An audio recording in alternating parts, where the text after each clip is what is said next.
Some folks have a strange idea of entertainment. Hi, I'm Alex Maynard. I'm Will Lastly. And we are the Blood Brothers. No relation. And today we are talking about Child's Play. Indeed we are. We will be covering all 8 movies in the franchise, including the remake. We are not going to be covering the TV series that just came out. No, we figured it'd be difficult to rank that because can you do it as one season? How is that fair to other movies? But would you do it as each episode? Like, they don't really fit to make it to... A TV series doesn't necessarily fit with ranking individual films. Exactly.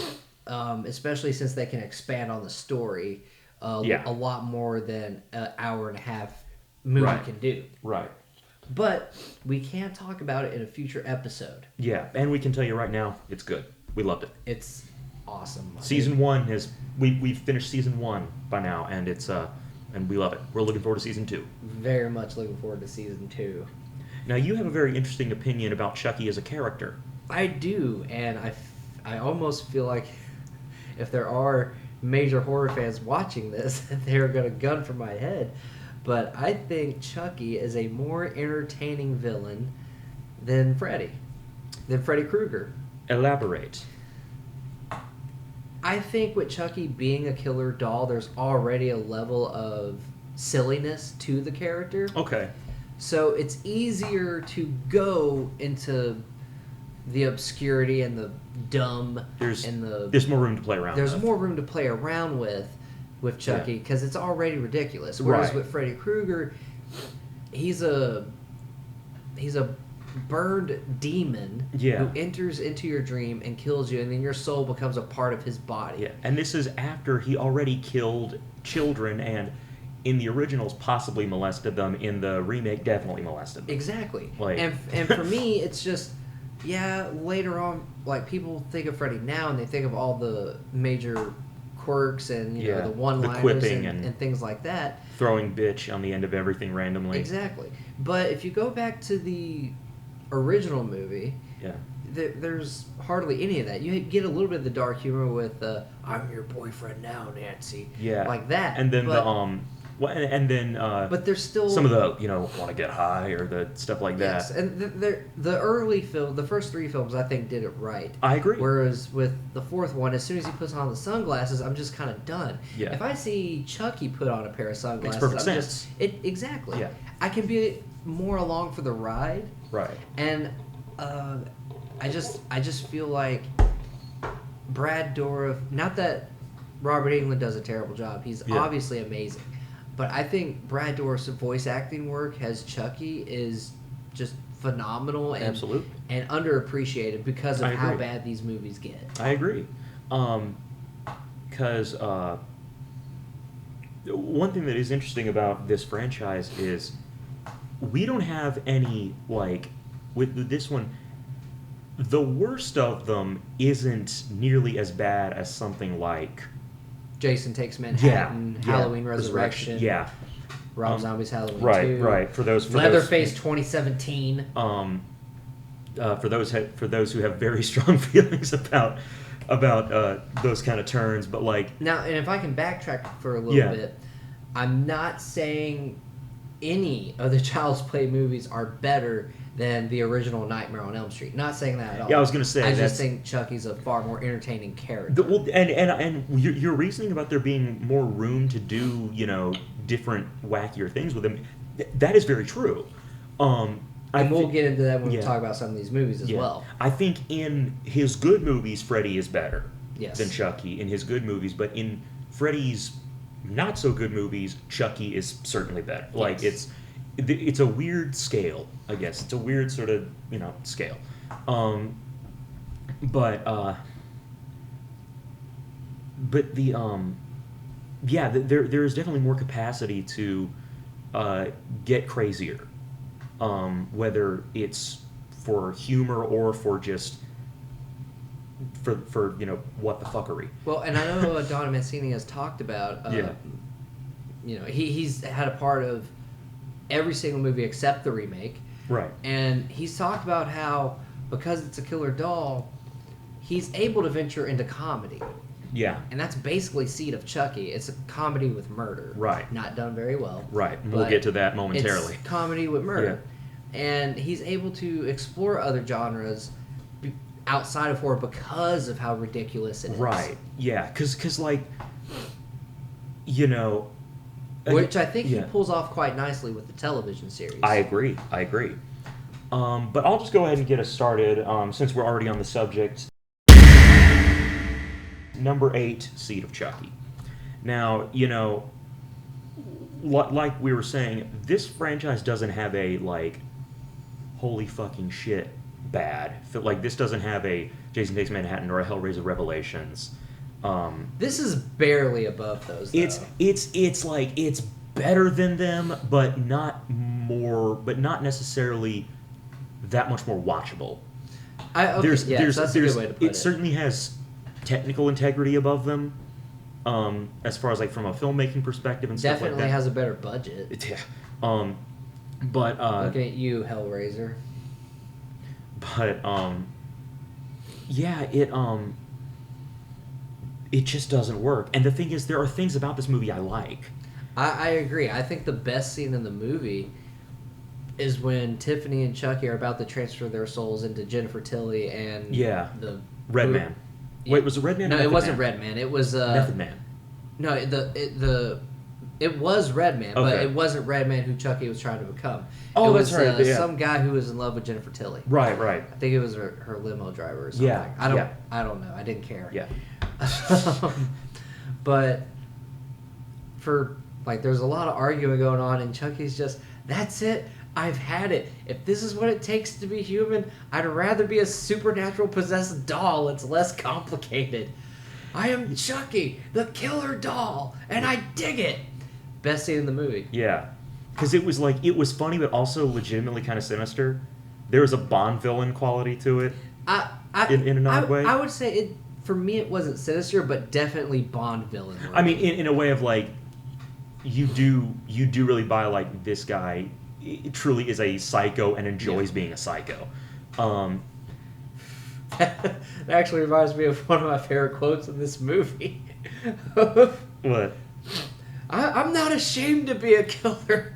I'm proud of it. Yeah. It's not an addiction. It's a choice, and it's not something you should have to hide in the closet. Dead Red Man. What the hell? Like, there are things that work in this movie, but there's just so much bad. Yeah, and like, I am a massive diehard John Waters fan, and him having a supporting role in this, not just like a cameo, but a supporting role, is a selling point for me, because he is one of the funniest, just most creative people out there. I like that it has Jason Fleming in the beginning. It does. And then it has Tony Gardner, special effects wizard Tony Gardner, playing himself briefly. And it's weird, like, a lot of the Hollywood in-joke stuff does kind of work. Like how Jennifer Tilly playing herself, and the, you know, what? I want to be a star. Yeah. And the line about why does no one take me seriously anymore? Nice tits. Thank you. Like, like the stuff like that, or when Tiffany is pretending to be Jennifer Tilly and references the movie Bound. Like, that was a funny bit. And I like that they brought that back in the series. They referenced that again in the series. But it's like none of the horror worked at all. No. And that's, at the end of the day, it is supposed to be horror. Yeah. And none of the horror worked. And a lot of the, yes. And most of the comedy didn't work either. It was just... Some of the comedy worked, but most of it was extremely cringy. Yeah. Like... The whole opening scene... Chucky trying to masturbate. Yeah, that was so weird. It was just, again, gross. Yeah. Gross equals shocking, or gross equals funny. Yeah. Does not work for me. It was lazy. It was trying too hard. I mean, from the opening title sequence of just following the sperm, all the sperm around, I was just. Yeah, that was just this is the movie we're gonna get, isn't it? Yeah. And there are, shocking comedies that I love. I mean, I love Borat. I love 40-Year-Old Virgin. I mean, the works of John Waters, you know. But there's got to be some cleverness to it. And this movie's not clever. It's not. It's literally, it doesn't have a joke. The movie itself is a joke. Right, but it's like, it's throwing in filth without having a joke behind it. I know we've talked about this. If we can give props on one thing, it was surprisingly progressive. And I was about to say, the one good thing about it that's like actually kind of uplifting in an odd way was the way it deals with gender fluidity. With Chucky and Tiffany's doll child. Yeah. Doesn't know if it's a boy or a girl. Yeah. I still love I want to be a boy. Yes! In your face, lady! But I also want to be a girl. Fuck! It was, and I didn't realize until fairly recently that Don Mancini is gay. And I feel like I should have known that at this point. See, I didn't know that at all either. But you can tell based on the authenticity of the queer themes addressed in both Seed of Chucky and then in the TV series. There is Yes, if we could actually quote a line from the series, you know where I'm going with this. Where they reference Seed of Chucky. They reference Seed of Chucky, and I'll give the TV series credit. They kept in all the bad stuff. Yeah. But the lead teen character is gay. Yeah. Chucky mentions how he has a queer kid, and Jake, the character, the gay character, is, oh, you're okay with that? I'm not a monster, Jake. Like, supernatural possessed doll, but not a monster. Exactly. Like even I don't think transphobia is okay. Like, but there's your move, Chappelle. I know you liked the Shining reference and the fact that the fact that they didn't do the cliche here's Chucky. It was weird. I couldn't even decide if I liked it or not. It was almost just the fact that they decided not to. There was almost something oddly refreshing about them. I can't think of a thing to say. Yeah. Fuck it. Yeah, exactly. For me, I didn't like it because at this point in the movie, I was just waiting for it to be over. Gotcha. One of the quips I did like was the fake Britney Spears. Right. And he runs her off the road. Oops, I did it again. Yeah. Which, now that we know what she went through, isn't nearly as funny as it was then, but it was a funny joke. It was very popular to hate Britney Spears when this movie came out. And I still don't like her work, but she shouldn't have had to go through what she went through. But the bit is really funny. The thing that I didn't understand was their kid, Glenn/Glenda. Yeah, which is a reference to Ed Wood's Glenn or Glenda. At the end of the movie, Tiffany does possess Jennifer Tilly. Yeah. And you see Glenn and Glenda at school, and it's two separate children. It's a boy and a girl, so I don't know how they did that. Yeah. And I'm kind of curious if it'll get explained in the TV series at some point. Yeah. That was But this movie damn near killed the franchise. It did. We didn't get another Chucky movie in for quite 10 a while. plus years. But Part 5s, they're a curse. Part 5s, yeah. Let me see what the gap was. I know it was 10 plus because I think this came out in 2005. It was 2004. 2004, and I think Curse came out in 2013. 2013. Oh, yes, so it was only 9. 9 years. But still quite a gap. Yes. But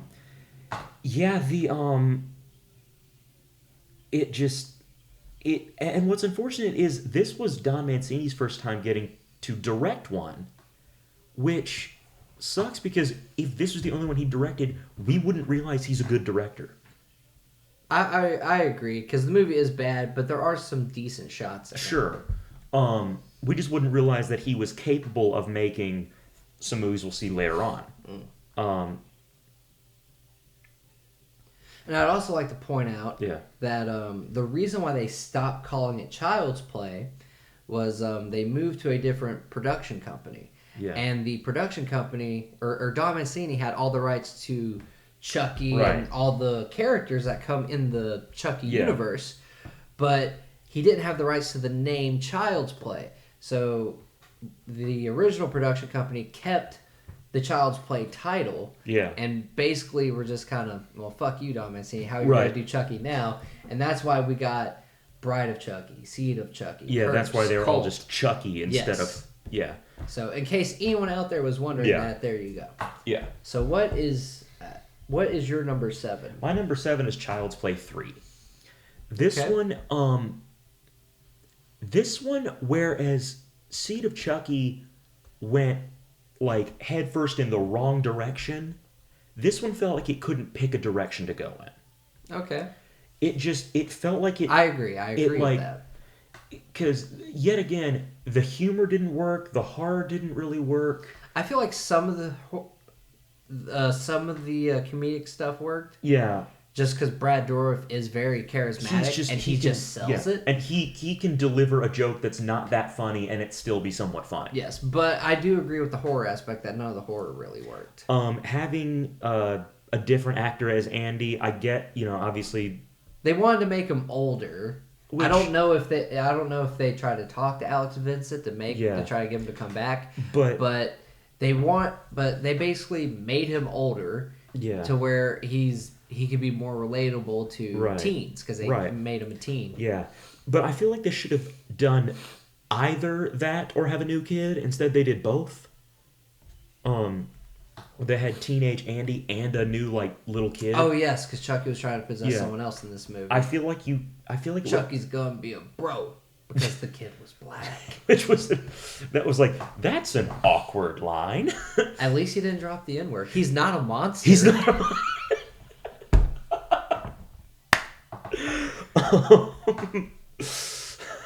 Thank you. That was good. See, now I want to see the scene in Freddy vs. Jason where the one girl calls Freddy the F slur, and I want to see Chucky step in and go, "Hold up! Whoa!" We're gonna get that clip from Bride of Chucky where Chucky's just crawling and he turns and just exactly. Rude fucking doll, man. We'll get to that. Right. But anyway, but yeah, it's it just didn't really work. I feel like, they kind of flirted with the joke about them not realizing the paintball gun was, a real gun. I felt like they kind of flirted with that. I kind of wish they'd gone on with that a little bit more. That to me just would have been, I feel like you... Chucky kind of turns into a peeping Tom in this one. Yeah. He sees Andy making out with a chick and he's just, man, I really got to get out of this body. Yeah, do we know how old, what the, but, I think it's more of Chucky was just, really wanting some female connection. Yeah, just missing, yeah. Poor Chucky, he just felt lonely. I miss being able to do something with this. I do like the fact that he kills the head corporate guy in charge of the good guy dolls at the beginning. Yeah. I do like a lot of his one-liners in this are very exhausting because it feels like at the end of every kill he has a joke. Yeah. And I feel like with the first two he had his jokes, but it wasn't overplayed, and they're overplayed here. There's maybe one good one for me, and that's when he kills the barber, who ironically is played by the same guy who played Larry in the original Hellraiser. Right. And anytime, the barber is strangely obsessed with cutting young men's hair. Yeah, it's really creepy. But he sees the good guy doll, or Chucky, and he's just, that head could use a shave. It's very Freaky Fred from Courage the Cowardly Dog. And he's about to cut his hair, and of course Chucky turns around and slits his throat. And the barber would always say to all the military kids, "Presto, you're bald." Yeah. And Chucky slits his throat and just, presto, you're dead. The one-liner that I was okay with. And that's when I got naughty. Oh, Lord. I also did enjoy, he popped out to kill a general or one of the guys, one of the head people in charge. Yeah. And upon seeing Chucky, this guy is so old he has a heart attack and dies. Right. And Chucky's just, oh, you gotta be fucking kidding me. That was good. I feel like that's us as the audience watching this movie because it's, okay, you're going this way. No, you're going that way. Yeah. No, we're going back. You gotta be fucking kidding me. It wouldn't pick one, and it was just not interesting. It didn't make any interesting decisions. And no disrespect to the new guy playing Andy. Yeah. But again, when it comes to horror movie characters and franchises, once they're beloved, no one wants to see someone else play that role. Right. Unless if that person isn't available or just doesn't want to do it. Right. But characters, like, people get attached to horror movie characters. Yeah. And I think, Andy being played by Alex Vincent, it's just too... you couldn't replace him that soon. Yeah. Well, it was like with Patricia Arquette in Nightmare 4. Yeah. But or replacing her in Nightmare 4. That's what I mean. Just to clarify. Yeah. Replacing Danielle Harris as Jamie Lloyd in Halloween 6. It just doesn't work. Yeah. Replacing her with... That's like if someone else tried to play Laurie Strode. Right. That would not fly. Yeah. Replacing her with Jamie Stephen Lloyd. Okay, I see what you did there. My number 6 is Bride of Chucky. Okay. I wanted to like this movie a lot more than I did. It felt very... I feel like they waste their John Ritter cameo. But because they didn't have him for that much longer. I don't think it was... But it felt so out of left field. It felt jarring because what's strange to me is that this is where we see scarred up Chucky for the first time, and that's the look that most people associate Chucky with. But this was the first movie where they really started pumping out merchandise. Okay. And so those life-size scarred up Chucky dolls were all over Spencer's, or Hot Topic or stuff like that. Stuff that sold edgy, I remember merchandise. I remember as a kid. Yeah. I think I was at my Uncle Jeff's house, and I think he had one. Yeah. Or he had talked about getting one, and I think one of his kids was just, "You better not bring that thing in here." I will say, Bride of Chucky really attempts to make Chucky the end-all, be-all of slashers. At the beginning of the movie, at a police station, you see Michael Myers' mask, Jason's hockey mask, Freddy's glove. Yeah. And, you see Tiffany coming in to break out the Chucky doll. Right. It just, It felt... And then, of course, later when he kills John Ritter, he sends all the nails into his face, mimicking Pinhead from Hellraiser, and he's just, why does that look so familiar? It felt almost a little bit like a playground taunt to the other movies. Yeah, I would agree with that. Where it was it didn't usurp them by being better. It just usurped them by just going by pointing and laughing. Right, but it's like that. Thought it was, it's like the meme of the guy celebrating the fact that he's on third place. Right, exactly. But except for Chucky, he's more like 5 or 6. Yeah, but by this point, definitely. At this point, he was the worst. Yeah, but this just. I feel like this movie was made just to give Chucky a girlfriend. It really was. They had nowhere else to go. right? What? Because I mean, what do you do? I mean, Child's Play 3 had quite an infinite ending because he gets totally ripped apart. Yeah. And that could have been the end of it all. But, of course, Tiffany finds them, sews them back together and all that stuff. But it's just, they just gave him a girlfriend.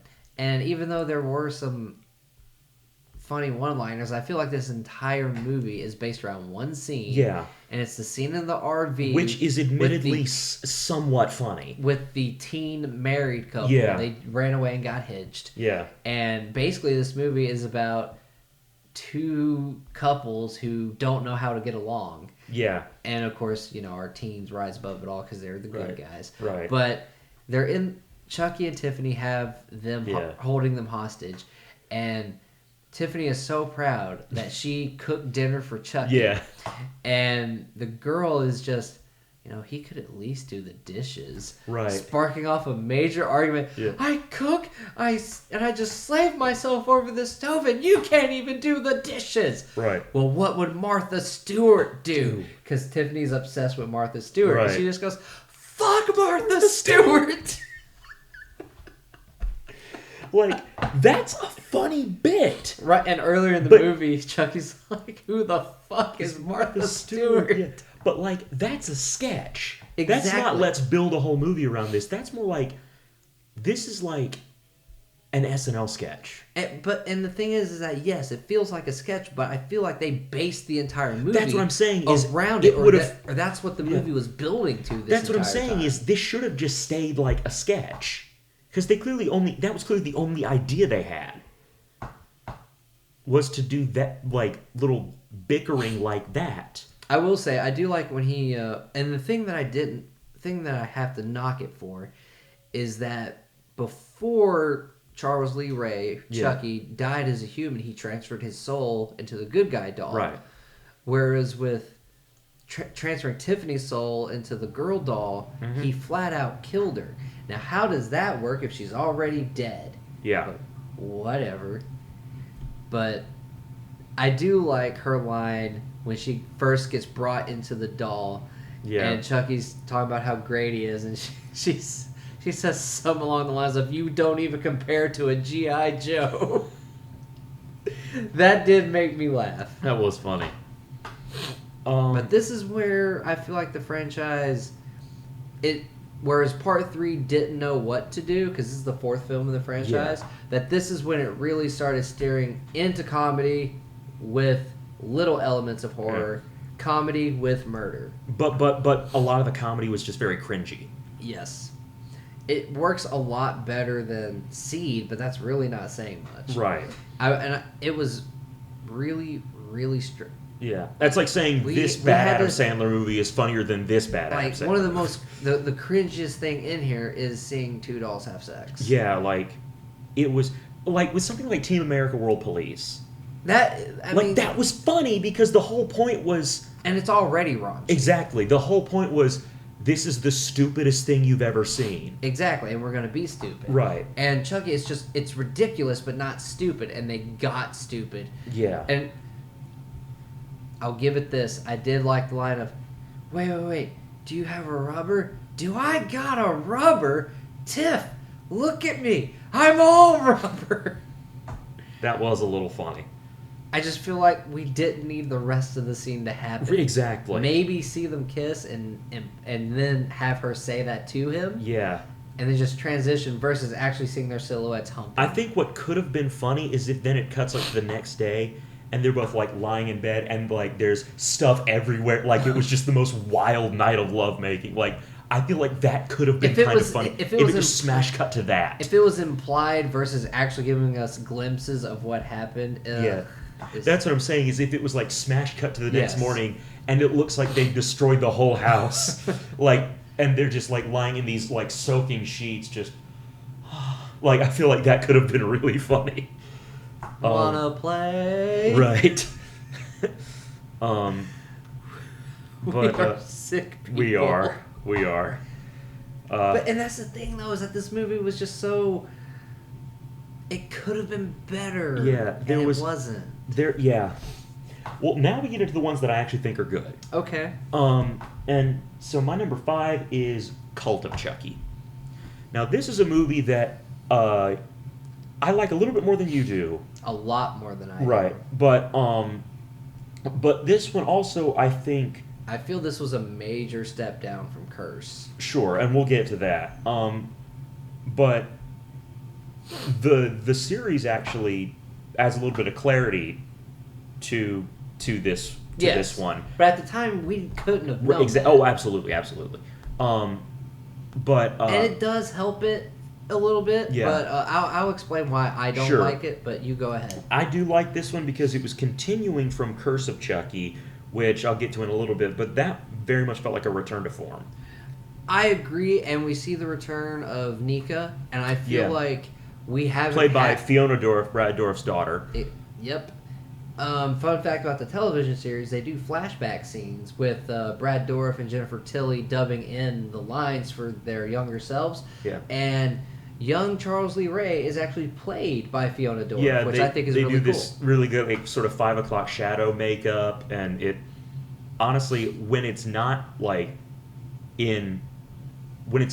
obvious, like directly in light, it's very convincing.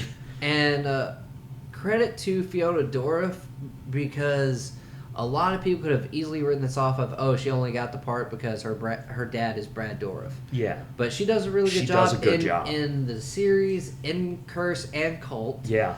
And I feel like we finally have a lead character since Andy that we actually care about. Yeah. Yeah, honestly, yeah. And that's, for me, is where the franchise has failed so much. Because, yes, it is about Chucky, but you have to have that counterbalance. Right. And we haven't had that good counterbalance. Yeah, certainly not in Bride or Seed. And it failed with teenage Andy. Yeah. And what's his name? The kid that was... I can't remember. Yeah, exactly. I feel like I should, because I've seen that movie a lot, and I can't think of his name right now. But, yeah, this one, I don't know. I'm going to look it up, because I'm going to feel weird if I keep saying black kid. Right. Well, it's like when I say Bill Duke. Who the hell is that? The other black guy in Predator. And that's when people go, oh!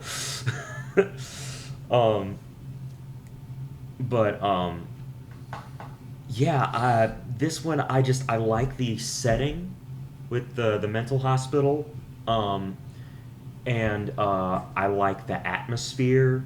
It's not as refreshing as Curse of Chucky, because that one felt like such a relief to have that one. This does get into some, okay, there are times in this one where you can only suspend your disbelief so much. But I don't know. Tyler, the kid's name was Tyler. Cool. But no, I kind of like this one. Fun fact: did you know that the lead psychiatrist of the hospital plays the mayor's husband in the TV series? I didn't know that. Mm-hmm. Don Mancini talked about how I never noticed that. I thought he looked familiar. And I was sitting there thinking, I feel like I've seen him in this franchise before, but I feel like he was in Cult, but he had a beard, and he doesn't have a beard now. But yes, Don Mancini talked about how he thinks it's cool how he can bring in the same actors to play different characters in this Chucky universe he's creating. Yeah. So, fun little tidbit there for you. How did I not notice that? Well, I haven't seen this one I think I've only seen this one the one time. But, I've only seen it once, and I feel like I probably need to see it again to see if maybe it's better than what I thought. I think my issue with it is all the victims that Chucky kills in this movie. Yeah, they're either in a situation to where they can't fight back. Sure. Or they willingly let Chucky kill them. Sure. And for me, it just kind of tanks the movie. That's understandable. I didn't hate that about it, but I get why, if that's a hang up, then that can really just... It really tore it down for me. Yeah. I do like the fact that they bring Alex Vincent back as Andy. I like There's that they that, got yeah. Jennifer Tilly to come back. Yeah, that was great. Having her final lead show up again was great. Yes, and actually, it's Tiffany being Jennifer Tilly. Right. So I really it is enjoyed that. still the possessed Jennifer Tilly. Yes. Yeah. But there was just the fact that some of the victims just, oh yeah, I'm cool with being dead. Yeah. Just didn't sit well with me. Yeah, I get and that. I will say this movie's got balls because they actually let Chucky win. They do. We finally see him possess a human, and he possesses Nika. Yeah. Which, that sucks. Yeah. But for me, it's just what should feel like a very tragic moment is soured by the really bad comedy.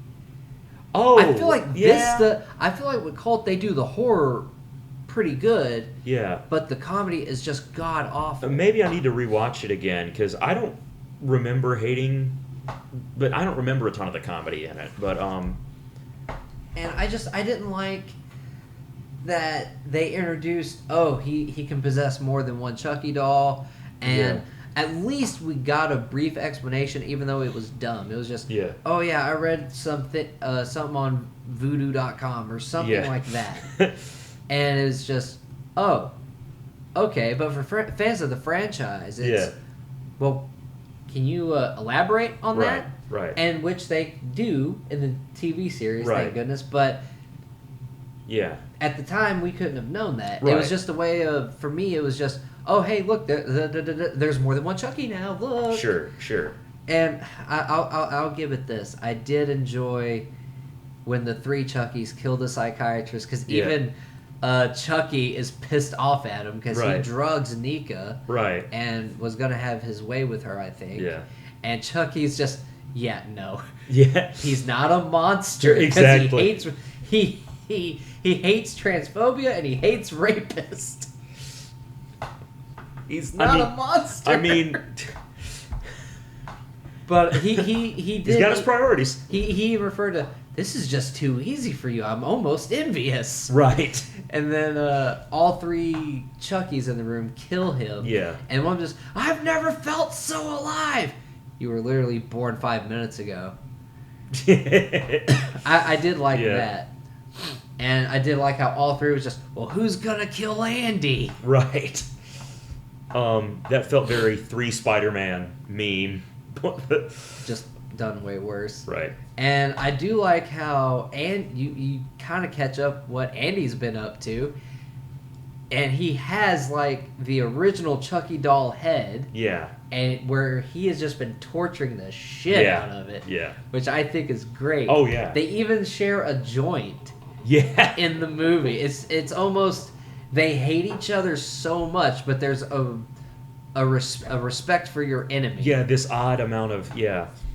Because Chucky could never kill him, but Chucky did ruin his life. Right. He's already done so much damage. Yes. Which is actually one of my favorite lines in Curse of, oh, did you kill him too? Let's just say I killed his childhood. Yeah, that was a... That was dark, and we'll get to that. Well, speaking of multiple Chuckies, my number 4 is the remake.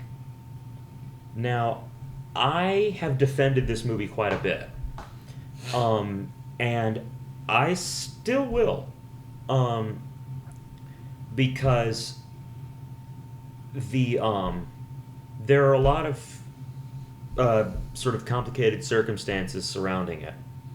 Because it was not going to be connected to any of the other movies, and Don Mancini was not involved. Which is, kind of fucked up. Don Mancini hated that this movie happened. Yeah. But to me, it was very different. It's not a serial killer possessing a doll. It's AI gone wrong. Right. But here's the reason why I'm kind of okay with that. Please do, because I didn't like that. I was saying, and here's why. For one, and the fact that we got the Chucky TV series makes me more comfortable with liking this movie. Okay. Because at the time, Don Mancini thought this movie happening meant he wasn't going to get the chance to continue doing what he wanted with Chucky. And I'm glad that didn't happen because, and the fact that this one was so it didn't feel like they were hijacking it from Don Mancini. Okay. But also, I kind of look at, and I've talked about this a little bit when we talked about Saw. Horror often reflects its era. And in the late 80s, when the first Child's Play came out, the emphasis around horror was typically something that was either like a slasher movie or it was, supernatural. Okay. And so that movie combined those two things. When 2-3 years ago, when the new Child's Play came out, I think it was 2019. Yeah. It became what was more popular at that time. For one, smart technology was bigger than ever, but also things like Black Mirror, and sort of tech horror, and so basically making Child's Play by way of Black Mirror made more sense than I think a lot of people give it credit for. I just hate the fact that it was just a robot. I get that. I mean, Mark Hamill does an amazing job. Does. You can't go wrong having Mark Hamill voice a villain. And the choice to make him, and again, this had to do with the way the direction they went with Chucky, was because you think Mark Hamill voicing Chucky, you immediately hear his Joker voice. But no, this is a totally different. You do get a little hint of the Joker laugh. Yeah, like later on, but for the most part... But for the most part, it is its own thing, and it's very fucking creepy. Yeah, he made a movie called Brigsby Bear that I cannot recommend enough. This is a movie, and go in blind. But it involves him voicing multiple characters from a kid's show in it. One of them, the title character of this kid's show, Brigsby Bear, and it's the voice he uses for that character, where it's this very fun, innocent, whimsical voice. Even the little song that it sings is extremely creepy. Yeah. You are my buddy. Yeah, because it's called the Buddy Doll. Yes, it because is not the good guy doll. It was Buddy doll. Buddy with an eye. With an eye. Because technology. Yeah. I kind of like the fact that it was separating itself as much as possible. Because I didn't mind I got the trying to separate itself, but I think you still need to keep the basis of what it was about, which was a serial killer possessing a doll. Sure, and I get that. I think it would have been more intriguing to see a serial killer possessing a doll that can control all the electronics in your house. And that is very interesting. Because that was one of the things that made this a threat, was that it could control this stuff. Which made it make a little more sense when it's going after adults. Exactly. Versus being 2 foot high, trying to stab you with a knife. Yeah. So with this one, I actually, I felt like the studio were the only ones that wanted a new Child's Play movie. I feel like everyone else was like, let's make a movie that's as original as possible with the Child's Play trappings to appease the studio. And with something like that, I kind of got to give it a lot of credit for doing a good job with doing that. And this movie has a terrific cast. It does. Aubrey Plaza in a surprisingly different role for her as a young single mom. Obviously, we said, Mark Hamill is amazing. There's a couple of parts in this that legitimately scared me, or at least got a reaction out of me. There's the finale, and this is what I talked about with multiple Chuckies. The finale is they're launching the Mark II Buddy doll, and it's this sort of Walmart type store where they're having a big launch, and inevitably leading to him hijacking all the smart devices, including all the Buddy dolls, and you've got, what's it called, like Caslin Technologies or something? Yes. Yeah. And Tim Matheson from Animal House is the guy who's this sort of Tim Cook type, but he's got this whole presentation video, and he's about to say time to play, and he goes, time to play, and it immediately cuts to Chucky saying play, glowing red eyes, his face like way up on the screen. It almost looks like Billy the Puppet. I will say that got the time to play. Got a good jump out of me. what got a reaction out of me is when the kid playing Andy, and it's more like a young teen. Yeah. And fun fact: the person who played that young teen, also plays the young teenage character in that Russell Crowe movie. Yeah, Unhinged. Yes. Yeah, which I love, by the way. See this movie, it's insane. But yeah, it worked for me. I feel like on its own, it turned out really well. I like the E.T. references. Because, the kid, he was wearing the red hoodie. Yes. The Buddy doll, when it is doing something, the tip of the finger lights up. And again, that finale in the store was just, it was like a Purge movie. It was just utter I like chaos. how the cop shoots the Buddy doll with "This is the end." Yeah. You talk about how it did get a jump out of you. Yeah. What I liked was the scene where Andy is trying to find Chucky in the house, and you keep hearing Chucky like whisper to him. And one of my favorite parts is, "If they don't let us play, they all go away." And that's when you hear that bit of a Joker laugh. Yeah. It was done really well. Yeah. And I think the jokes worked for the most part.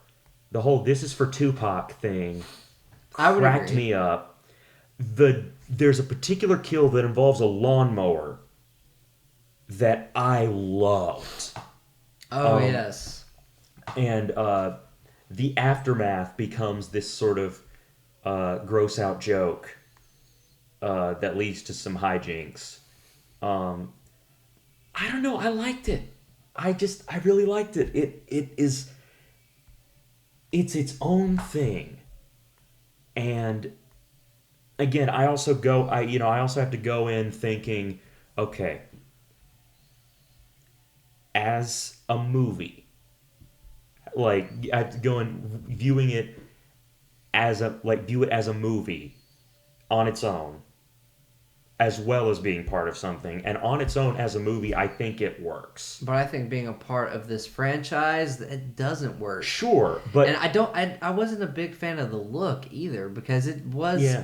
I mean, granted, because it is supposed to be a robot and not an actual doll. Yeah. But for me, that's kind of where it fails, because they try to make it look a little too technological and a little too slick. Yeah. Like, no, that's fair. That like, especially the hair. The hair just didn't work for me. Yeah. I don't know. It worked for me because I knew it was supposed to be, because I knew they were only making it as similar as they were forced to make it. But I wasn't a fan of the fact that if the creator of the original didn't want anything to do with it, for me, that kind of hurts it. And that's what I'm saying is, that is why I was for the longest time, I was very conflicted about the fact that I like it, but knowing that Don Mancini has been that this didn't crush his story, his chance to continue, this makes me not feel bad about liking it anymore now that we have the series. Okay. And Tom Holland, the director of the original, not Spider-Man, Tom Holland. Fright Night, Tom Holland. He tweeted out his approval of Mark Hamill's casting day of. And he's a fantastic director and writer. Fright Night is one of my favorite horror movies. It's one of my favorite movies. So his approval, I feel like, also does hold some weight. Okay. It's not as much weight as Don Mancini's, but again, this to me was an example of, this was the studio that had the rights to the name Child's Play needed something different. Okay. And so in that case, it was like, we're making a totally different movie, but the same. I feel like, as far as walking that tightrope, I feel like it did a pretty decent job. Okay. Given what was expected of them and given what the product was in the end. Does that make any sense whatsoever? Yes. Okay. I just think when the original creator Yeah. isn't a fan, Yeah. that it, you know. Oh no, and again, that's part of the reason why the Nightmare remake pissed me off so much. And I was gonna say, and the reason why it doesn't bother me so much with Halloween, is that John Carpenter and Deborah Hill were out by part 3. Yeah. Whereas Don Mancini has had his hands in every single movie of this franchise. Yeah. This has been his baby. Yeah. So for me, that carries so much weight. Oh, I agree with that. Which is why I had to go in thinking of it as its own movie. Okay. And again, this is me. I'm a critic. I think like a critic, and going in to this thinking this is its own thing. Keep that in mind, Will. Its own thing. Give it a fair shot. And, the more and more I convinced myself to do that, the more and more I started to like the movie. Okay. If that makes any sense at all. No, it totally does. You're good. My number 3 is Child's Play 2.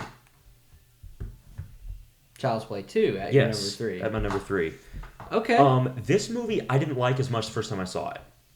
I liked it more over time, partly because Garrett Graham, as Andy's new foster dad, is so much fun. And he's in a movie called Phantom of the Paradise. He is such a dick in this movie. He is. He's in a movie called Phantom of the Paradise that I recommend to everybody. It is a comedy rock musical version of like Phantom of the Opera and Faust and like all these other like sort of classic horror stuff. And it predates Weber's Phantom of the Opera musical. And it was Brian De Palma directed it, who of course did Carrie and a movie called Sisters, Blowout. Anyway, but I love that movie, and he plays this like glam rock icon called Beef. Good grief. But anyway, this movie grew on me a little bit more. I feel like the foster dad, if I could compare him to any horror character, it would be the Nurse Ratchet wannabe from Nightmare on Elm Street from Dream Warriors Part 3. Just why can't you just admit that these are delusional dreams?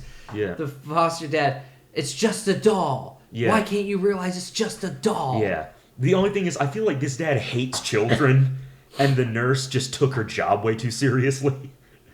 I 100% agree with that, because I feel like the only reason they have foster children is because the mom really wanted kids. I feel like this guy hates children, whereas I feel like the nurse in Dream Warriors, she doesn't hate children. She just is like really strict and takes her job so seriously. Like even when Andy first enters our home and he goes to touch the fancy glassware, right? And the foster dad's just no. Yeah. Like, we gotta learn some rules. Yeah. Versus being like, hey, you literally just walked in the door like 2 seconds ago. We don't play with those because they mean a lot to her. It's very sentimental. Instead, it's just no.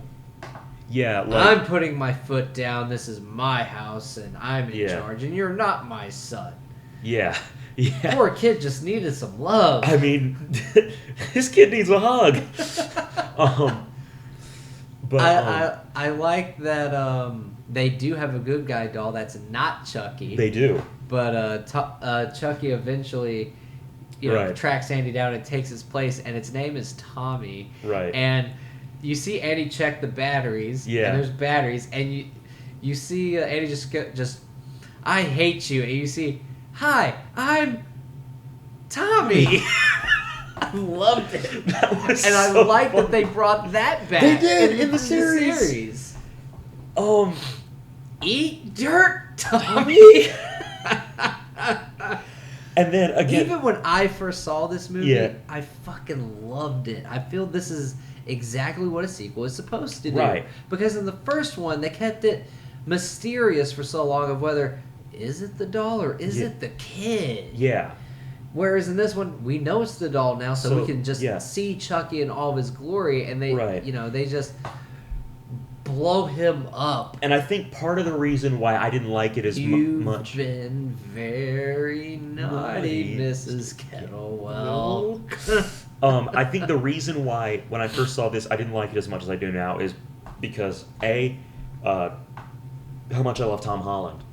Okay. And there was this kind of... Not Spider-Man. Right. I do like him too, but...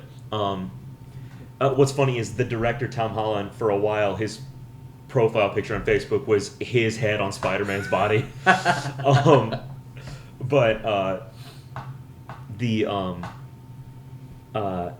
of course he's like 70, and so it's like his 70-year-old face on Spider. But him not being involved and the lack of Chris Sarandon. Both. Well, it didn't have Catherine Hicks either. It didn't, but I love Chris Sarandon. Okay. It was more about like how much. Well, I love and they Chris were Sarandon. able to, say that at the beginning of the movie. Well, the mom backed up everything he said, so she's in a psych ward. Yeah. And with the police side, it was just, they denied everything. They were smart. Yeah. But it would have been nice to, for Chris Sarandon's character to, possibly be like the watchful guardian of Andy. Yeah. Just, okay, I know what you've been through, and I know it was real. I did what I had to do. He needed to stay in a Dr. Loomis type role. Yes, I would have loved to have seen that. It was more just that when I first saw it, I'm like, oh, it doesn't have either of them. I like them. It was more like just kind of this in the back of my mind, but it doesn't have my favorite things about it. And that may be the case. Or what at the time were my favorite things about it. But I do think it's a very colorful movie. I agree. I agree with all this. I'm saying this is why at first I didn't like it as much as I do now. But I think it's, you finally get to see Brad Dourif just unleash for the entire duration of the movie. He's not hiding anything. He's not hiding it, and I think it's just he's so brilliant. And I love that when the foster dad throws him down in the basement, he gets up and he has a nosebleed. He's just, no, I'm turning human again. If I don't get out of this body soon, I'm screwed. Yeah. And the conveyor belt scene at the end. This is the one at isn't it a conveyor belt like the toy factory? Yes. That I scene love is that so he cool. slashes some worker's face who just seems so happy to be there. He's just so jolly. He's got a nice smile and turns around, gets his cheek slashed, and the toy eyes gouge into his eyes and his mouth's wide open. It was a great gag. It was so like, it was such a fucked up dark joke. It was, and it worked. This is like for me the prime. The humor should have stayed this. Yes. It should have been this kind of humor. Again, that sort of almost Sam Raimi-ish type humor. And I love that we actually see Chucky. They tease Chucky possessing Andy because he knocks him out and he's doing the incantation. Yes, or damn, I'm trying to think of he's doing the voodoo spell. Yeah.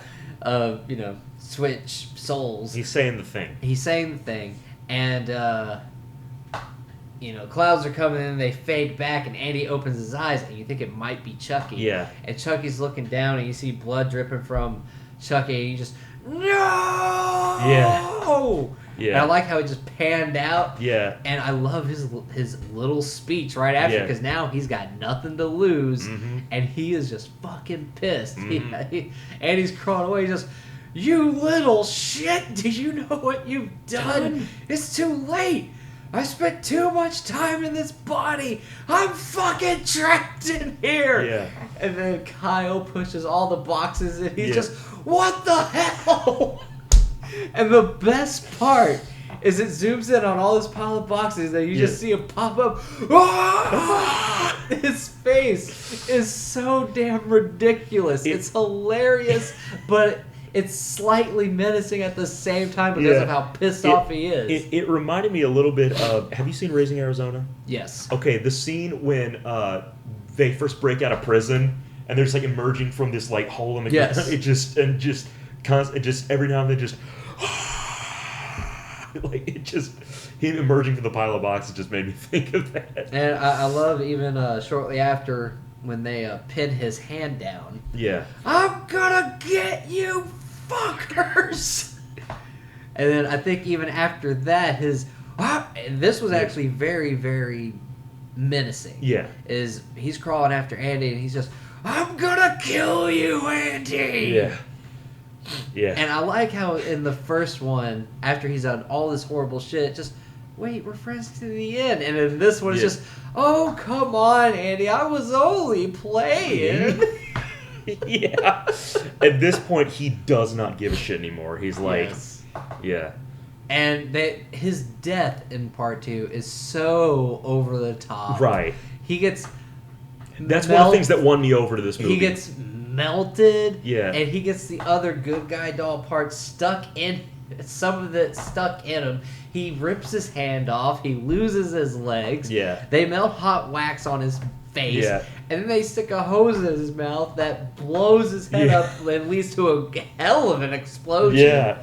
It was just so everything a sequel needed to be for me. Yeah, yeah. And I love the dynamic between Andy and his foster sister Kyle. I did too. I thought they had great chemistry and even Kyle, who's, you can tell she's the rebel girl, but with a good heart. Right. I really enjoyed their dynamic. I did too. The kills were really good. Chucky's one-liners were good. Yeah. It was just, it's a good, It's good. solid sequel. It is. It is. And I think this movie doesn't get the love it deserves because I've seen people. I've looked up other people's rankings online, and this movie's near the bottom. And I'm just, really? Well, you people think Child's Play 3 is better? You think Bride is better? No. Like, come on. Dude. And I'd like to point out that even when Andy is sliding down the little conveyor that's going up, and you see Chucky pop out again, it's his face just like, his facials carry this movie. Absolutely. My number 2 is Curse of Chucky. Okay. Now, part of this was I'm a big fan of Curse. Yeah. I went into before you start. Go ahead. I went into this movie very uncomfortable because the last movie was Seed of Chucky, and I was just, oh, so we got another one. We're still going, huh? I'm gonna watch it, but yeah, the last thing was Seed of Chucky, so I don't expect much. Chucky's seed sure left a bad taste in my mouth. Let's see what you did there, you disgusting fuck.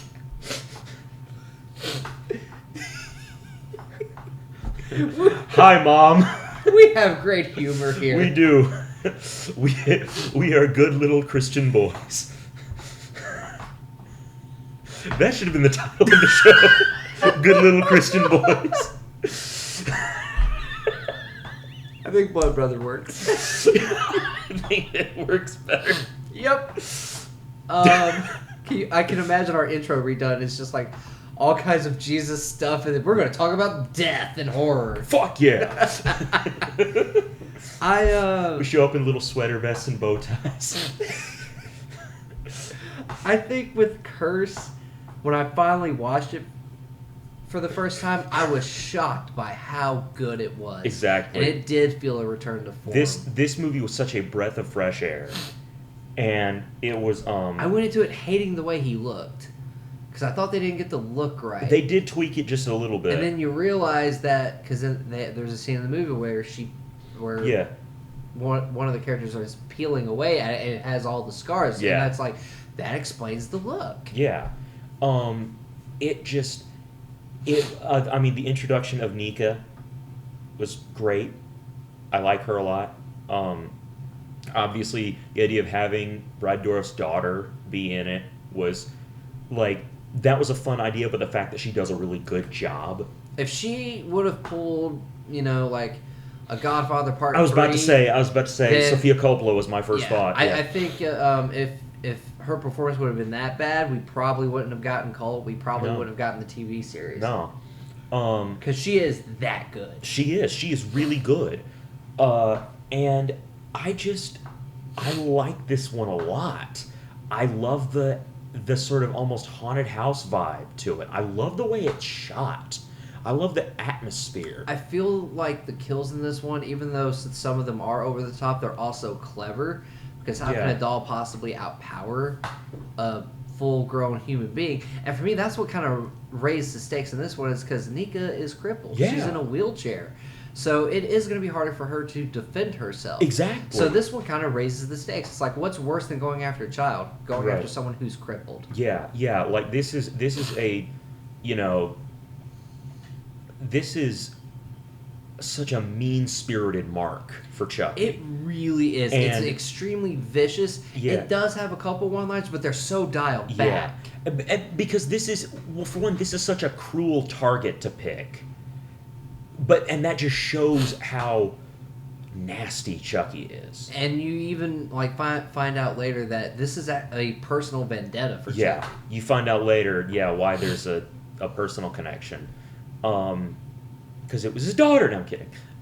But it wasn't his daughter, but he was in love with her mom, who was pregnant with her at the time, and he I think he stabs her in the belly. Yeah. Which is the reason she's paralyzed. Like, again, it's like this movie. He ruined her life before she was born. This movie is extremely cruel. Yeah, and it was like, it's so nice to see it not just dark, but risky.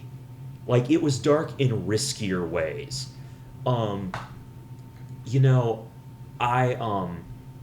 I've talked before about, disability in horror is very tricky. Because, I'm very vocal about, I'm autistic.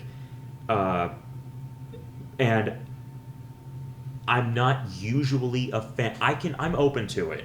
I typically prefer when they actually have a disabled actor play a disabled character, like having the deaf girl in A Quiet Place. Like, that actress actually is deaf. Yes, I know. Stuff like that. But it's not that it can't be done correctly. And I feel like this movie does it very correctly. I've mentioned before, the movie Come Play is actually about an autistic kid. And the actor who plays the kid isn't autistic, but my girlfriend, who's also autistic, we saw it together, and we really thought the kid might have been. And then we saw later, like, oh no, he's done other stuff. He's but this movie didn't feel like it was. It didn't feel like it was just. I never felt it was forcing the issue. Yes, it never felt like it was exploiting something for the sake of, A, sympathy, or B, being taboo. Like, the kid in the Babadook is also, they don't actually outright say he's autistic, but You can tell something. the kid's clearly autistic. Now, what I'm curious about is what makes Curse of Chucky your number 2 over Child's Play 2, which is at your number 3. And this is part of why, if you can't tell by now, part of why the first one is also my number 1, if you can't tell by now. And part of that is I notice directorial things. Okay. It's just one of those things that I just kind of pick up on. And I realized from this how talented of a director Don Mancini is. It's been a long time since I've seen Yeah. this. I couldn't remember if Don Mancini directed this one. Yeah, this was his redemption for having directed Seed. I did like... There were very gothic touches to this, where you had, again, like the way the house looked and how it was shot, and some of the Dutch angles, and it had a very gothic look to it, and I love that about it. And I'll talk a little bit more about the direction in the first one, because, and again, this is where I come back to, God, I love Tom Holland. It's not a jump scare when we see Chucky come to life for the first time. Yeah. It's literally the little girl under a blanket with him, and she's just, Chucky, I'm scared. And you just see him slowly come to life, start laughing, and just, you fucking should be. Yeah. Like, it was... Yeah. I felt this was... Since the original, because Child's Play 2, it was more quippy and more... Yeah. A funnier side. But very of much in a Chucky, way and that more, worked. Hamming it up. Yeah. Whereas in And this it worked one, very well. Yes, and it worked very well. In a good way. Yeah. Where in Curse, he truly felt like a menace. Yeah. I remember there's a scene where he pushes Nika in her wheelchair down the stairs, and you see him like almost doing a Michael Myers of approaching the stairs and slowly walking down. I remember watching that for the first time, and I remember thinking, "Shit, Nika, get up, get up!" And that's the reaction. And she looked back at you and said, "Asshole." You know what I mean. Way to rub it in. You know what I mean. know what you mean. But it got that kind of reaction out of me, which just harps on, which just shows how good of a job it was doing, especially making me care about the character Nika. Yeah. What hurts it for me, Okay, is Nika was the only character I cared about. All the other characters, it's Nika and her family. I think their mom died and she left them this house, or someone in their family left them this house. No, because wasn't the mom the one having an affair? Not Nika's mom. Oh, that's right. Nika's sister. That's right. Duh. But Nika's mom, or one of their older relatives, had died and passed away. Left them this house. Nika and Nika's sister, her sister, her husband, the babysitter, and the kid all go with her to this house. And Nika's sister is just a straight up bitch. Mm-hmm. And she's having an affair with the babysitter, who is also female. Yeah, and they really try to make you fall for that classic cliche of the husband's having an affair with the babysitter. And I like how even the husband has a line where he says, because the sister even says to her husband that, "Oh, I bet you just love the hot young babysitter, don't you?" And he just looks at her and says, "It should be me who loves the hot young babysitter, but I see the way you look at her." Yeah. And so I kind of like that it turned on its head. Yeah. That trope. Was they reversed the trope, which works for me because it didn't feel forced. It was more of a, oh shit. Yeah. What do you know? Really is such a bitch. Yeah. Her comeuppance is great, by the way. It is. My issue with Curse is, as great as Nika is, and she is phenomenal. Right. I think I know where you're going with this. She's the only likable person in the entire movie. Yeah. I mean, outside of, Chucky, because, it's his franchise. Yeah, and even and at that point, I mean, likable, it's like, well, depending on what you mean by likable. Yeah. But Nika's the only likable character. Her sister's a bitch because she's having an affair with the babysitter. Yeah. The daughter doesn't really get a whole lot of screen time for us to care. Yeah. And the husband, while he seems like a nice guy at first, when he realizes everyone else is dead, he literally thinks Nika did it and ties her up instead of being like, "I think there's someone else in the house." Yeah. Where's she gonna go? Right. Why did you need to tie her up? Just take her out of the chair. I will say, I like how we get Chucky mentions Andy Barkley. Yeah. For the first time, and Nika is just, "Did you kill him too?" And you can just see him look pissed. Yeah. Just, let's just say I killed his childhood. Yeah. And he's about to kill her, and she's just, "You never did kill Andy Barkley, did you? You couldn't finish the job." Yeah. And at the end of the movie, when Chucky basically frames her for all these murders, and she gets taken away to go to jail in court, and the doll is there, she's looking at the doll. "I'm still alive, you fucker." Yeah. Yeah. Which is this the one where we get the post-credit scene? Yes. Yes. Where we get, which was a rarity, a post-credit scene in a horror film. Yeah. And it's Andy Barkley, full-grown Alex Vincent coming back as a cameo, getting a mysterious package in the mail. Ooh, what's it gonna be? And of course, it's the Chucky doll, and he uses a knife to cut himself out of the package, and he looks so pissed, and you even hear him take a deep breath, like he's about to enjoy killing Andy. And Andy put the package down and then walks away, and you can hear him on the phone talking to his mom. Yeah. And then you don't hear him much anymore, but you just think he's on the phone, and Chucky's looking around, and he turns his head, and next thing you know, shotgun's in the face, and Andy's just, "Play with this, Andy."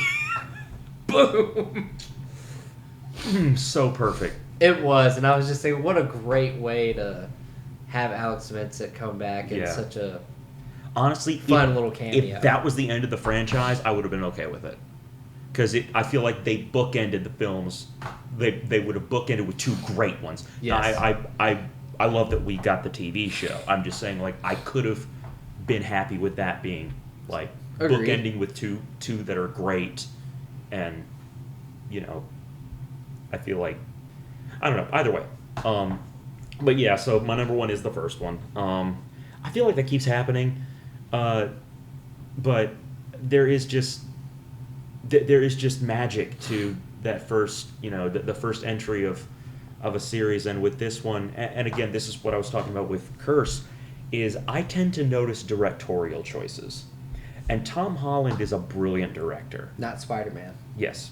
And he does not get enough credit, I feel like. Because he can create tension while also you can kind of... there's a cheekiness to it. Where it's like, you know he's kind of... You know he's setting this up like he's telling a joke, in a way. Like, you know that behind the camera he's giggling. This movie is just... It's really good with making you think, is it the doll or is it the kid? Yeah, this was the first time they ever actually... Oh, it's the only time. That's after what I mean, it's revealed, you have to go with the doll. Yeah, so that's what I meant to say is, because this was the first time we'd ever heard of this character, you know, the first time this character was introduced, they actually could make it, you know, make you question whether or not it really was the doll. Now, I know we haven't gotten to my list yet, but Sure. I almost put the original at my number 2. Okay. But what keeps it at number 1 for me is when he goes to kill the John, the guy who taught him how to do voodoo. Yeah. And you know, John's telling him the longer you spend in that body, the more human you become. And you notice that in the doll. Like, yeah. At first, yeah, it's just a plastic toy. But as the movie goes on, you can see, like, the red hair is getting darker. Yeah. The skin on the doll's face is becoming more human. Yeah. There was a lot of detail put in Yeah. to transforming the doll into a human that literally every other sequel just dropped. Yeah, they made the transformation a little more physical. Yes, and I think that really helps helps him be a little more menacing near the end of part 1 as well. It's not just like the what was the doll in the Twilight Zone? Talkie Tina or something like that? I can't remember. But, you know, where it's like, it's just, it moves and looks like a doll. Or it's like, his movement gets more human. And his, like you said, his expressions get more human. And Chris Sarandon's character, like, even burns him with the cigarette burner that they had in cars back in the day. Yeah. And Chucky definitely has a line that did not age well at all. With the, well, John, I gotta go. I have a date with a 6-year-old boy. Oh, I feel like that was supposed to be. Yeah, that was supposed to be icky. I feel like it was, but it's one of those. Well, you know, I'm off. I'm gonna go do what I need to do. But, it felt so weird. You know, if it was something like, I don't know. To me, it's more that it was not meant to age at all. Yeah. It was more just, God. I will say Jesus. this does have some one-liners that I think are great and Yeah. very, very subtle versus being too over the top. Yeah. Like when Chucky's going after Andy and he's on the elevator with the older couple and he's just kind of sitting in the corner. Yeah. And the older couple goes to get off and the old lady just turns around. She's looking all like grossed out and she's just ugly doll. And the elevator starts going up and Chucky's head is barely out of frame. You just hear, "Fuck you."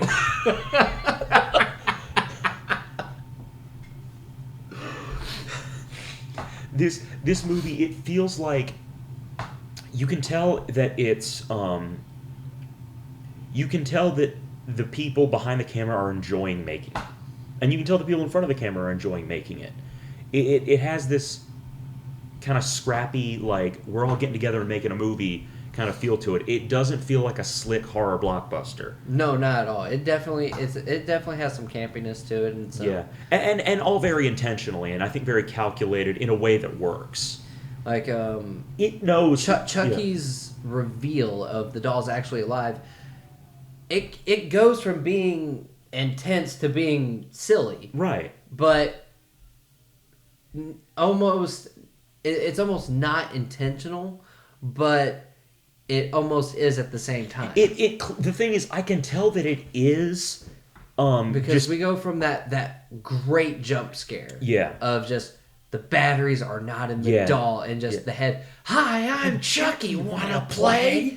And then she picks it all up, and he's pretending that, "Talk to me, Deborah, I'm gonna throw you in the fire." We go from great jump scare to, "You stupid bitch, you filthy slut, I'll teach you to fuck with me!" Yeah, which the thing is, knowing Tom Holland, or at least knowing Fright Night, I feel like that had to have been. I feel like the humor there had to have been very intentional, because Well, the humor in Fright Night is very. Fright Night, honestly, a lot of the humor is very meta, but there's also a sense where it's like you feel like the movie itself is being sarcastic. Well, I know Andy, he's in his apartment and he's trying to find Chucky, and Chucky pops up behind him with a baseball bat. Yeah. And right before he hits him, he just goes, "Batter up!" Yeah. And when the mom shows up and tries to shoot him, or she shoots Chucky in the leg, and then the gun jams, and Chucky just, "What's wrong? Gun jammed?" Whoa! Yeah. His faces are Yeah. so great. Oh, it's so good. And of course, how are you running away from this doll and then tripping over your own table? I mean, again, see, some of this I'm like, okay, that is clearly slapstick. And I do like how they trap him in the fireplace, and Chucky's just he's like possessed by Pazuzu or something. Yeah. It's just, "Ah! Yeah.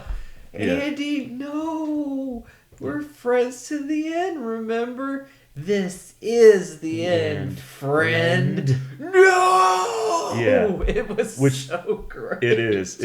It's over the top, and it's it's obviously not particularly polished around the edges, but in a way that makes it that I think improves it more than brings it down. It's a classic. It did spawn a franchise. It did. All kinds of friggin' creepy merchandise sales. Yeah.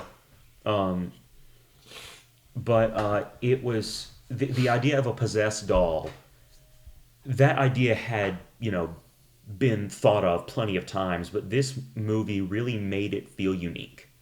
If you think going back to the original, like when it first came out, of course neither of us were alive when it first came out, but like you go back and look at the context of that. Shoot, none of us was alive when Child's Play 3 came out. Right. But those first three movies were all very close to each other when they all came out. Being at a time where you could have it suddenly start to move in a human way. Like after not doing so, after moving like a doll for so long, and then actually have human facial expressions. That was so creepy. And again, the idea of, is it possibly Andy going crazy? Right. Because again, it's how deep does a child's imagination go? Right. Did Andy see something about Charles Lee Ray on the news, call his doll Chucky? Yeah. And then just basically have these conversations with himself and going crazy. Right. But, it's so great. Mm-hmm. It's such a good movie. It is. And Don Mancini and Tom Holland, both clearly just brilliant minds, brilliant horror minds. And Chris Sarandon is just such a phenomenal actor and such a likable guy. I like when he goes to confront the hobo who's about to sexually assault Catherine Hicks' character, and he obviously stops him. I can't remember what he says, what the line is, but it's so over the top, machismo. It's such a classic hardened detective line. Yes. Yeah. I'll probably look it up and post it here. Insert text. But, Huh. that's what it was. That seems correct. All right. Just, you can really tell how good everyone involved in this movie was. I'm very impressed with the puppetry it took with the doll. Yeah. And what's even more impressive than the puppetry with the doll is how they were able to get the lip syncing to damn near match the actual voice acting of Brad Dourif. Mm-hmm. And that's a huge praise to the first three movies in particular. Mm-hmm. Yeah. Because by the time the fourth movie came out, it's easier to do that stuff. Right. Those first three movies, they knew where their strong point was, what the selling point was, and they made that part work, even if the rest of the movie didn't. Part three. Right. But part one and part two for me, I can always just sit down and watch that as a double feature. It really, It's really good. But yeah, so Recap. Number 8, Seed of Chucky. Number 7, Child's Play 3. Number 6, Bride of Chucky. Number 5, Cult of Chucky. Number 4, Child's Play 2019. Number 3, Child's Play 2. Number 2, Curse of Chucky. And number 1, Child's Play. Dope. There you have it.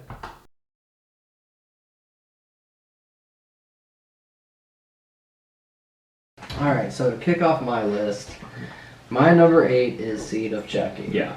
And I know it's the easy bitch answer, as we've talked about, but it is that bad. Sometimes it damn near killed the franchise. Yeah. It's the bottom for a reason. Yeah, so again, it's like the Jason Takes Manhattan. It's like sometimes it's just, or Saw 7. It's like sometimes it's the last on everyone's list for a reason. Yes, and the kills aren't great. The gore is just so over the top that it's not entertaining at all. Yeah, which is normally like my kind of thing, but it's like the rest of the movie the movie feels very insincere. With Don Mancini, I think this was the first time that he went full comedy with no horror. Yeah. That's what, like I said earlier, that's what it feels like. It feels like a comedy movie, but it just so happens to have murder. Right. It's not great. It just doesn't work. Man, we've talked about it a lot already on yours, so I'm going to move on. Right. My number 7, this is going to be controversial for you. I think I know what it is. My number 7 is Cult of Chucky. Interesting. For me, I enjoyed all the stuff having Andy back. That was great. Yeah. It was great that they actually got Alex Vincent to come back and do it. Yeah. Which is amazing. Right. And he's also in the TV series, which you already talked about. But yeah. So excited. It's so good. It's just the fact that there were able to be multiple Chuckies all at once, and for it to just kind of be vaguely thrown away. I feel like for a casual viewer, that would be fine, but for like hardcore fans of the franchise or people who have stuck with it for this long, I feel like they deserve better. Kind of wrote them into a corner a little bit. Yeah. And even though it got explained a little bit in the TV series, the TV series just came out. Yeah. And this came out like, a couple of years ago. Right. And that was the last Chucky, Brad Dourif Chucky, last Don Mancini Chucky before the remake. Yeah. And I just feel like the fans deserve better. And for me, it's like, even though the kills do look cool, damn near every one of the victims was either restrained so they couldn't fight back, or they willingly let themselves die. Right. And for me, it didn't work for me. Yeah. I want, some fight back. Yeah. It did have balls in letting Chucky win and letting Chucky possess Nika. Yeah. But I feel like it wasn't earned because it was so easy. Sure. Okay. I just feel like it could have been a lot better, especially after how good Curse was. Right. I wonder if, and again, the series kind of gives a little more weight to this theory. I wonder if the whole multiple, dolls thing, I wonder if that was intended to be explained more in the next one. I wonder if that was sort of a Judith's window kind of thing, where it's like he planned on exploring it more in the next one. And I'm assuming that it will. And by the way, nice reference to the Judas window. I'm still obsessed about that. Oh, me too. Well, that's the thing is, I wonder if it was going to be that sort of thing where it's like he kind of sets it up and lets people try to figure out what's going on. By the way, we're talking about Halloween Kills right now. Whereas in the next film, he was going to, explain it more, but because of the delay, explain the obsession with the window, or I'm going to be so mad, and it's gonna hurt the rankings for Halloween Kills and Ends, quite frankly. Right. I just mean, I wonder if the whole multiple dolls thing, since it was explained a little bit more in the series, I wonder if that was the plan all along, was to do it in the next one. And I'm sure it was, but with the way it panned out. With the way it panned out, and with for me, how sour the movie already is, it just seemed too easy for Chucky. Now, I will say one of the better scenes in it was near the end after Nika had been possessed, and she confronts Andy after Andy kills one of the dolls. Yeah. And the fact that Andy already knows that it's Chucky. Yeah. That was a very cool scene. And his whole, Andy's pointing the gun at her. If you kill me, you kill her. He does not hesitate, and he pulls the trigger. It just so happens to not be loaded. Yeah. That was a cool touch. Yeah, just I will do anything to stop this. Yes, the movie had some good moments, but just with none of the victims being able to fight back, or just letting Chucky put his hand down her throat and rip out whatever it was he pulled out of that lady's mouth, just didn't work for me. Okay. My number 6 is Child's Play 3. Yeah. And I really wanted to put this higher, but it's just lame. It is. It's that identity crisis of I don't know if I want to be horror or funny. And, the new Andy isn't great. Yeah. The acting's subpar at best. And all the unnecessary one-liners that we talked about. Yeah. Don't fuck with the Chuck. Yeah. That didn't work. No, it just wasn't. It was clearly trying to be like a new catchphrase or something, but it just wasn't. I wouldn't say it was necessarily trying to be a new catchphrase, since it was only said that once. What I mean is, I feel like they were wanting that to be something for all the merch. I wonder if something thrown in for hopefully that fans would make a big deal. that would be like a new Welcome to Primetime bitch or something like that, where it's this is the, Don't get me wrong, the big one. As over the top and cheesy as it was, I still love the presto, you're dead. Oh, that was great. Because it makes sense to say it to the character. Because presto, you're all. Yeah, exactly. Yeah, that one. But that one did make sense. When he kills the toy manufacturer and just don't fuck with the Chuck. Yeah. Yeah. And just what feels like should have been a finale conclusion to the Andy Barclay story. He's being taken away in handcuffs again. Yeah. And don't worry, I've been through this before. It's just, certainly can't any of those witnesses just kind of fabricate a little bit to make him out and make him look good. Yeah. And that's the last we see of Andy ever until that post-credit scene. Yeah. So we don't really know what became of Andy at that point. And the fact that we didn't get a follow-up of his story at all in Bride really leaves this on a sour note for me. Yeah. And just not knowing what it wanted to be. Yeah. And going after a new kid, I don't think really worked. Yeah. But that's my number 6. My number 5 and my number 4, I had a hard time with. Okay. I could have gone either way with them. Okay. But my number 5 is Child's Play the remake. Gotcha. I really, really wanted to put this over Bride, but I just couldn't. I couldn't do it. I get it. No, I know that I'm not in the majority of people that really liked it. I get it. I thought it was good, but again, my issue is it just feels too generic now. Sure. It's just a robot gone wrong. It's not. I thought it would have been more. I thought it would be more fascinating had it been another serial killer possessed doll, but now it has access. But it is still a smart device. Yeah. But now it has access to all your smart devices. Yeah. That would have been more sinister to me. Yeah. Oh, I agree with that. versus just some AI wiring gone wrong. Even though it has some cool one-liners, like "This is for Tupac." This for Tupac was just perfect. And Mark Hamill does great. Yeah. Like I'm not. Are we taking, having fun now? I am not Yeah. taking anything away from Mark Hamill. I'm not Yeah. taking anything away from the actors because all the actors in this did a great job. Yeah. It's well performed. And I get that. It's the killer robot and the fact that Don Mancini did not want Yeah. this movie to happen. Mm-hmm. And you know, like I was saying earlier, it'd be one thing if it was like a John Carpenter or a Wes Craven situation where they let go of the project early Yeah. and it just morphed into something else without them. This was. But the fact yeah. that Mancini has been with this since the beginning, all the way through Seed, And they fucked it. or I mean, Yeah. all the way through Cult, and they were just like, "Well, fuck you, we're gonna do whatever we want." Yeah. Yeah, it just, I can't place it any higher, but Yeah. it's not nearly as bad as 6, 7, 8. Definitely not Right. 8.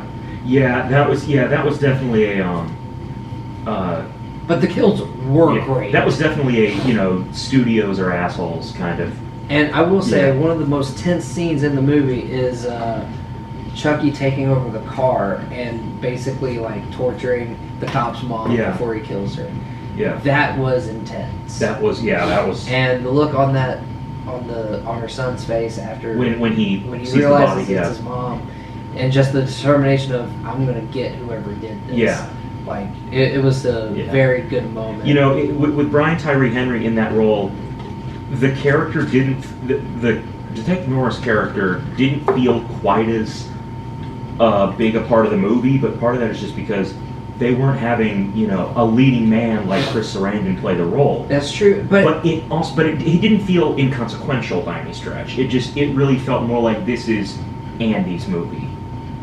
It wasn't nearly as much about the mom and the detective in this one the way the first one was. I would agree. And really, they focus on Andy's friends too. Yeah, which that was a weaker part. I felt like the friends. It was, but to me, it made sense to have it It because, did. I mean, of course, other kids are going to believe one of their own. This shit's actually Yeah. happening. But What I wanted to say about the detective's portrayal yeah, is that I also felt because it wasn't, a leading man type, yeah. that it doesn't feel over the top machismo Oh, like no, it it, doesn't like at it all. did in the 80s. Oh, sure. I mean, the '80s one was very '80s, and this one is very. And Chris Sarandon Yeah. was very much, macho machismo man. He was With, smooth, yeah. badass cop who Oh, plays by his own rules. Yeah. You want some of this too, pal? Yeah. This one was very late 2010s, whereas Yeah. the other one was very late 80s.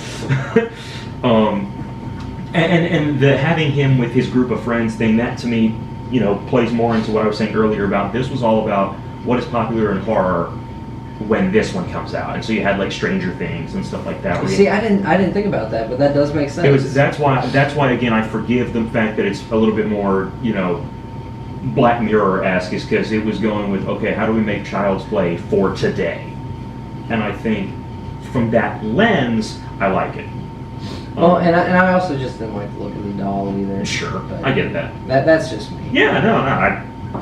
Like I said, I know I'm in the minority who would put this, towards the top for Child's Play, but I get it. My number 4 is Bride of Chucky. Yeah. I just really had a hard time with this one because I don't really enjoy the movie, but I can appreciate the fact that this is where they finally decided to go a completely different direction of, Yeah. it's still horror, but look at the stuff Chucky has to deal with now. Yeah. Like, and introducing new characters really seemed like it freshened Yeah. up the story instead of wash, rinse, and repeat of the first movie. Right. So I'll give it that, even though it is just, we're going to give him a girlfriend and make it, like Frankenstein's monster, and there is a literal scene Yeah. where Tiffany is in the bathtub Yeah. watching Bride of Frankenstein. Yeah. Ugh. Yeah. I see what you did there, Don. I see what you did. Yeah. Yeah, I like the scarred up look of Oh, I Chucky. do too. it does give a more menacing look. I just wish that we could have gotten a menacing Chucky with that look instead of the, most of the time in this movie it is just a comedy routine for Chucky. Yeah. I mean, this movie is purely a horror comedy. Like, this is... It is straight up a horror comedy, but at least there are elements of horror in it, unlike Seed, or at least in my opinion. Yeah. But this movie was definitely promoted to be horror comedy, because I don't know if you know this, but I'm a big-time wrestling fan. I know you know that. Oh, yeah. But where I'm going with is this. When this movie came out, or before it came out, they were promoting it on WCW television, where I do know about this. Where a pro wrestler named Rick Steiner was cutting a promo from the ring, talking to the Titantron, and on the Titantron was Chucky, who was basically just making fun of him. I did see this. And that, to me, is telling They've got Chucky. They're doing like a wrestling heel promo for Chucky. Yes. Yeah. And like Rick Steiner likes to call himself like the dog. Like he people compare him to a dog due to the way he wrestles, and Chucky calls him a pup. Nice. Yeah. But yeah, it's just if that doesn't signal to every audience member of this is going to be something completely different, then I don't know what will. Yeah. Because wrestling itself is ridiculous. Oh, of course. Coming from a fan. Oh yeah, wrestling is pure camp, but that's what's fun about it. And that's what's fun about Bride, is that it's also pure camp. And, we even get I believe this is the first time a gay character is introduced in the franchise. It's the teenage couple's mutual friend who is gay. That's right. And they just... unless if I'm remembering it wrong, he's not really played in the stereotype. No. And the line is kind of thrown in there with the female lead talking to him about him being gay. They just kind of throw it in, and they have a brief conversation about it, and then they drop it. Right. And that's just one of those, oh shit, okay. Yeah. And I know Don Messine was in the closet at the time, but he was? Okay. I believe he was. Okay. I may be wrong. I'm not sure when he came out. Yeah. But again, I can respect the fact that it's trying to be progressive and not a, stereotypical, this is the 90s, so you have to hate the gays. Yeah. Because, I hate to admit it, but all the kids, if they didn't like something, they would say, that's gay. Mm-hmm. Yeah. Not proud of that one. It did not age well. Oh, not at all. Goodness. But I'm always amazed when I still see or hear people do that. Like, I haven't heard anyone do it in so long. I'd be shocked if I hear it. Man, I'm as a comedian, when you're friends with other comedians and a lot of them are going for edgelord crap, like it's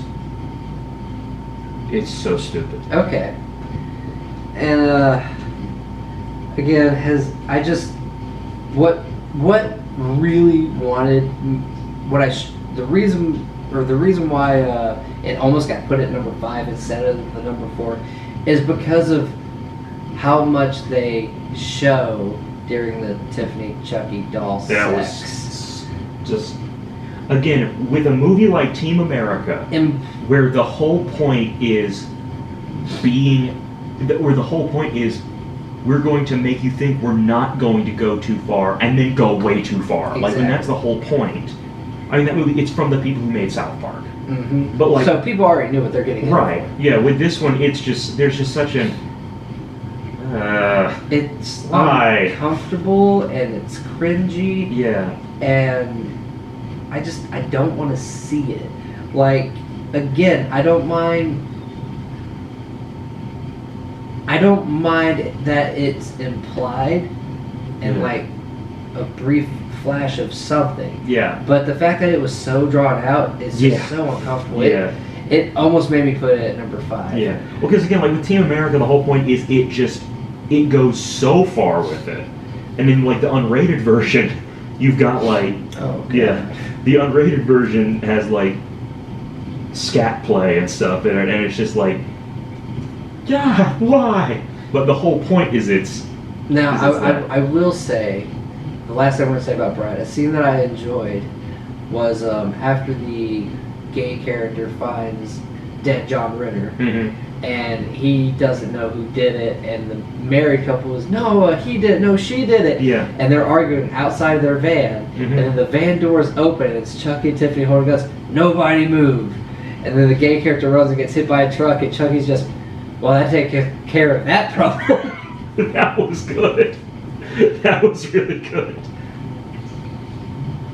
My number 3, this is when it got really hard for me, because I think all 3 of these are awesome. Yeah. My number 3 is Curse of Chucky. Okay. I think when I heard this movie was first coming out and that it was gonna go to Netflix, I wasn't looking forward to it. Yeah, because it's like, really? This was years after Seed, and Seed leaving such a bad taste in our mouths. Giggity. I didn't care. Yeah.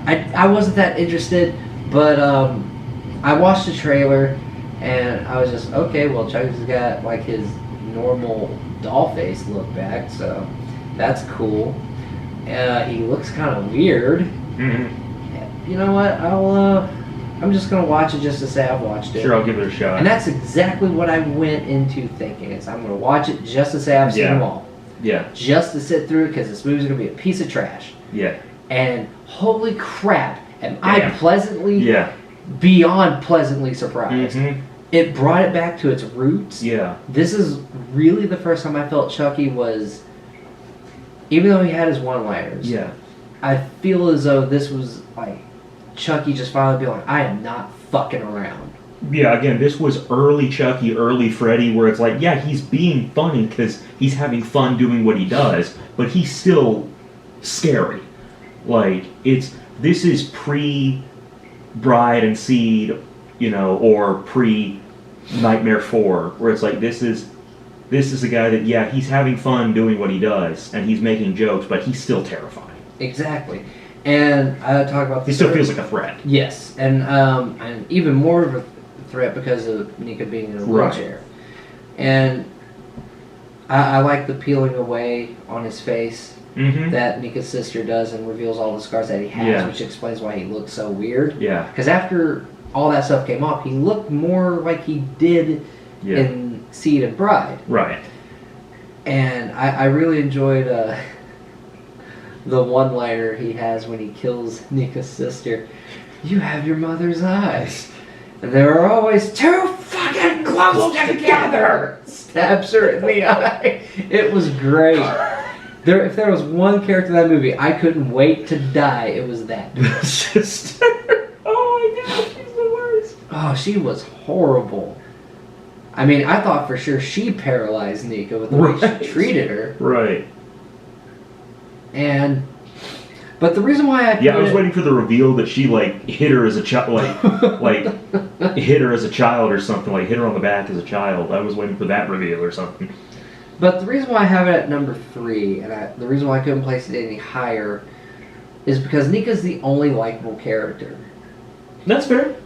You know, of course her sister's a bitch, and the sister's having an affair with the babysitter who is female, and they play it up like, you know, it's the dad who's having an affair. And it seems like the dad's going to be a good character, because even he turns around and is just, you know, I should be looking at her that way. Yeah. But I'm not. Yeah. Why are you? Yeah. That was a cool moment. But he's also an idiot, you realize. He's also an idiot, because after he sees all the dead bodies, he just assumes that it's Nika. Yeah. It's just, how do you think she did it? Because she's in a wheelchair. Yeah. It reminds me of the... Like, he ties her up. He's just making it easy for Chucky. Yeah. And then, of course, Chucky comes out of nowhere, knocks him down, and he's laying down and sees Chucky holding an axe, and he just screams and gets like that, like, axe through the mouth, which looked great. But it's just once he gets pezzed. Yeah. Once it's revealed that he's an idiot, it's just, it's like, oh. Yeah. Okay. Yeah. None of the characters outside Nika were likable. Yeah. Just the when he And the little girl just disappears. Right. After Chucky is, oh, Chucky, I'm scared. You fucking should be. Yeah. Disappears until the end of the movie where he, it seems like he transfers his soul into her. Right. The Which I do believe they briefly explain what happened to her, the little girl in Cult. I think they do, yeah. That Chucky did possess her, and then tried to go on a killing spree and got gunned down by cops, which means the little girl's actually dead. Right. I remember the whole, like, him thinking it's her just made me think of, there's a Sesame Street clip that went viral of Bert and Ernie, and Ernie has a trash can on his,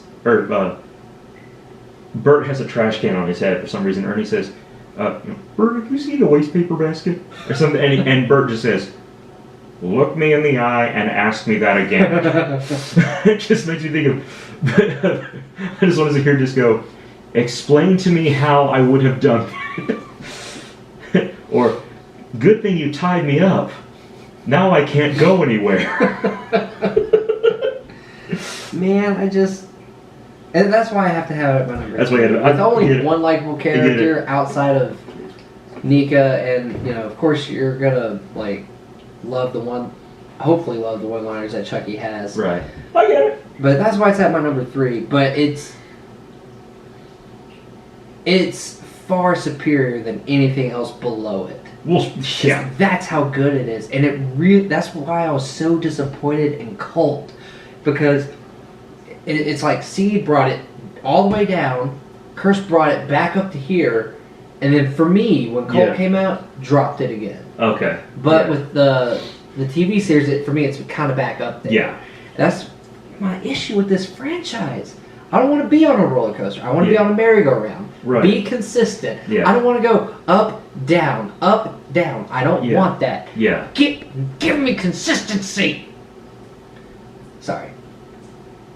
My number 2. I feel like you're judging me. No, I'm not judging you. I'm just like, okay. My number 2 is Child's Play 2. Okay, yeah. I think this one both of us struggled which one to put for 2 or 3, and for me, I struggled with doing 2 and 1. Okay. Number 1's obviously Child's Play, the original, and I'm going to go ahead and talk about them both. Yeah. My number 2, and I think the big reason why my number 2 isn't number 1 is because the look of the doll in number 1, after it's revealed that the more time you spend in that body, the more human you become. Yeah. You notice human elements being in the doll. Like at the beginning, yes, it's just a full-on plastic doll. Yeah, and it moves like a doll. And it moves like a doll. And the further the movie goes on, the more human traits the doll picks up. You notice that bright red hair gets darker and greasy and slimy. And the doll's face, it almost looks like it's melting the plastic into a human face. Yes, yeah.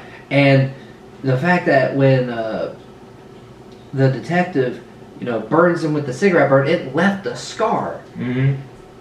None of the other sequels kept that. Yeah. They just kept it as the same doll. And I don't know if maybe that was just like laziness. Probably a budget thing. Or a budget thing.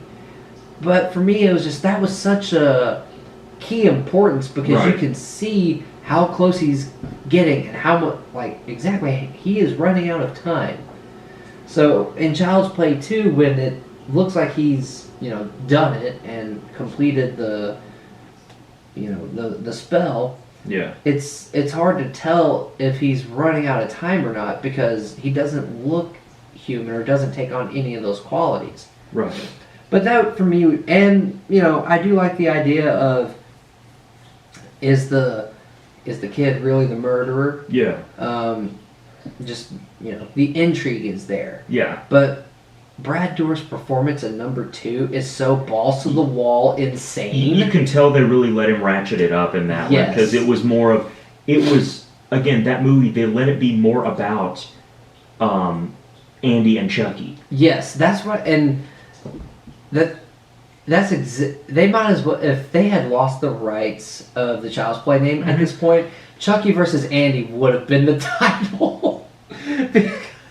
It Even when Andy confronts Tommy, I hate you. Hi, I'm Tommy. I still love it, and I love Andy and Chucky's excellent adventure. When I love when Chucky first enters the home that Andy's having to stay in, and he sees the Tommy doll, and hi, I'm Tommy. Shut up, you idiot! To me, in this one, Chucky is funny. He's charming, but he's still a killer, and it's still menacing. Yeah. And again, the fact that he's trying to kill a child does make it terrifying. Mm-hmm. And I just the scene in the basement, even before the foster dad shows up, to me that it felt like a good we're like obviously we're in the middle of the movie, but it feels like this is the perfect moment to have the first big fight between Andy and Chucky. Mm-hmm. And just the things that Chucky says to him, it's so creepy. Mm-hmm. I believe he says something along the lines of, like, face it, Andy, you're stuck with me, or something like that. And even when Chucky phones the foster home, I want to know what. I just want to get information on Andy Barkley. Well, who's this? This is his Uncle Charles. Yeah. Creepy. Also, they just give out information willingly just because they say you're a relative. The fuck foster homes in the 80s. That sounds like the red flag uncle right there. Right? This is his Uncle Charles. Red flag, red flag. Yeah. Bad touch. Bad spell, bad spell. And one of my favorite scenes is when Chucky first reveals himself to Andy by tying Andy to his bed and sitting on his lap. Hi, Andy. Did you miss me? I sure missed you.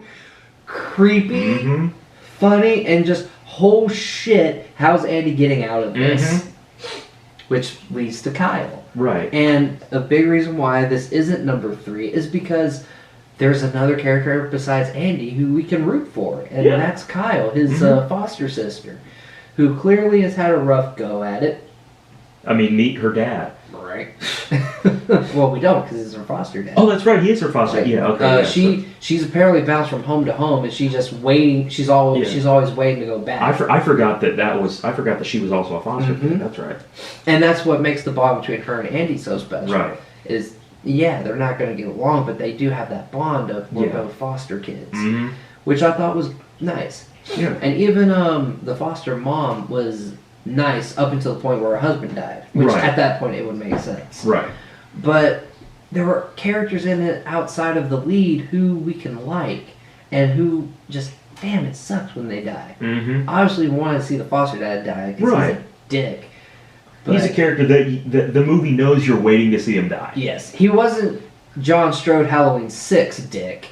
Right. But he was still a dick nonetheless. More stepdad in the remake. Or mom's boyfriend in the remake. I wouldn't even put him on that level because he wasn't like an abusive prick. That's true. He wasn't abusive. Yeah, that's true. He was just...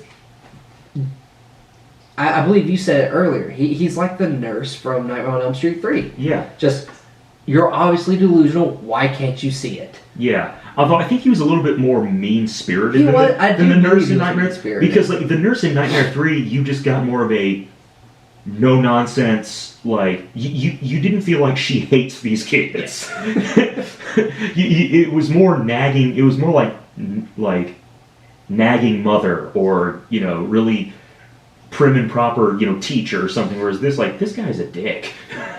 So yeah, somewhere in that middle ground, between.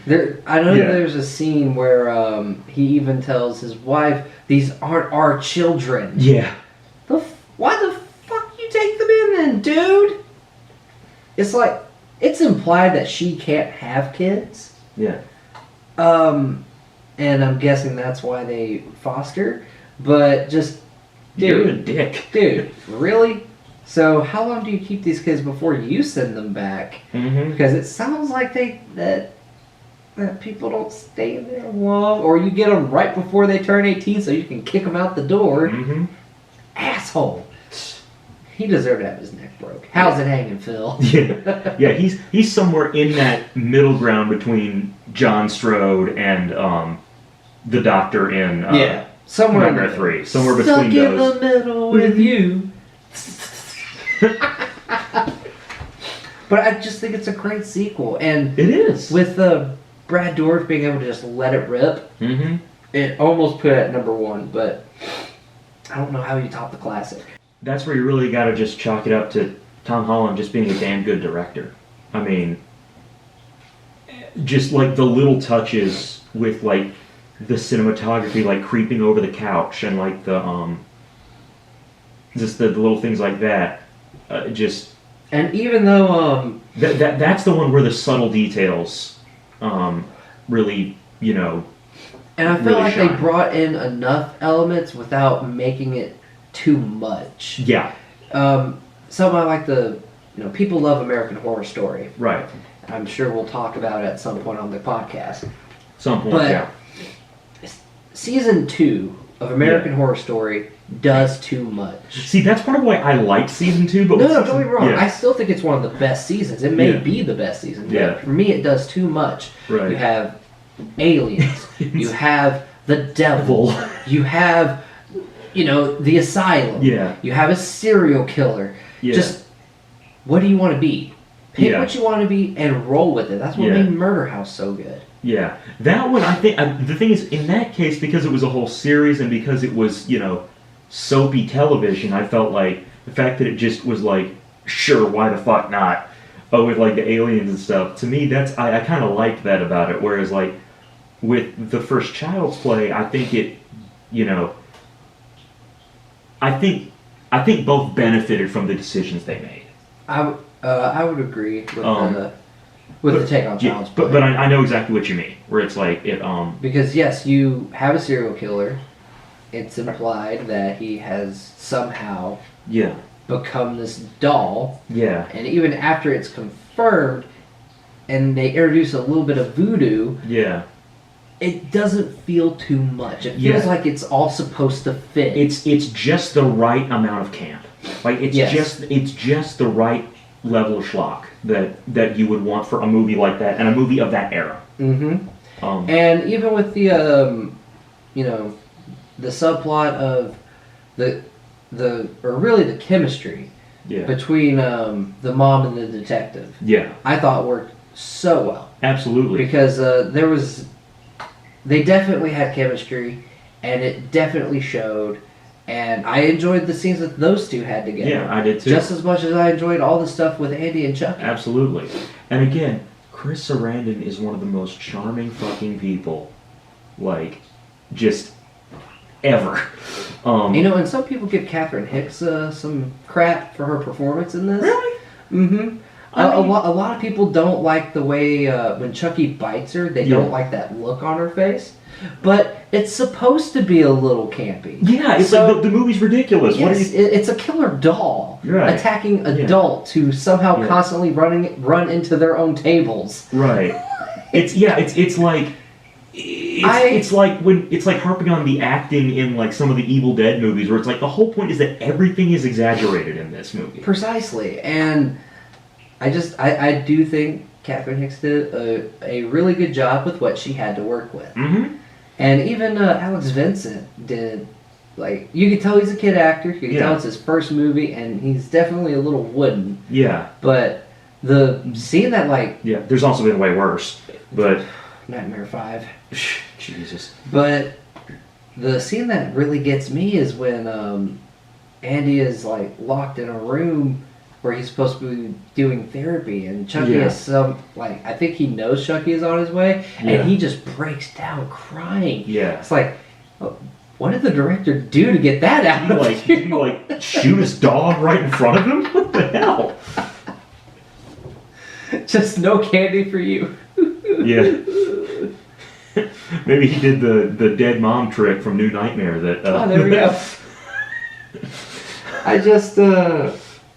I think I told that story in the Nightmare episode, but that just is still one of the funniest. I think the original is just so good. It is. And I do, as cheesy as it is, I love the, Andy, no! We're friends to the end, remember? This is the end, friend. I mean, again, it's like it works. The tone the movie has established makes that work. And again, I just love Chucky's faces when he screams. Like, what's wrong? Gun jammed? Yeah. The quips in this one are just great. Yeah. The movie is great. It's great. It is great. But that's my list. And going back to my number 2, I've seen, like I said earlier, Yeah. I've seen a lot of lists where Child's Play 2 is near the bottom. Go back and rewatch the franchise. Yeah. Child's Play 2 should be in your top 4 at least. Oh, absolutely.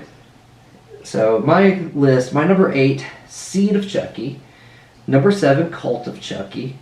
6, Child's Play 3. 5, Child's Play Remake. 4, Bride of Chucky. 3, Curse of Chucky. 2, Child's Play 2. And 1, the OG Child's Play. Yep. And that is the Child's Play franchise. Other than the series, which, again, we're not ranking, but we both give 2 thumbs up. Yes, and we will definitely talk about it if anyone wants to see it. Or at some point we probably will talk about it because it's really good. Mm-hmm. But what are we discussing next week? Or next time? I think we'll figure that out later. Ooh, ominous. Keep it mysterious for you guys. Well, in that case, I'm Will Lastly. I'm Alex Maynard. Until next time, be right back!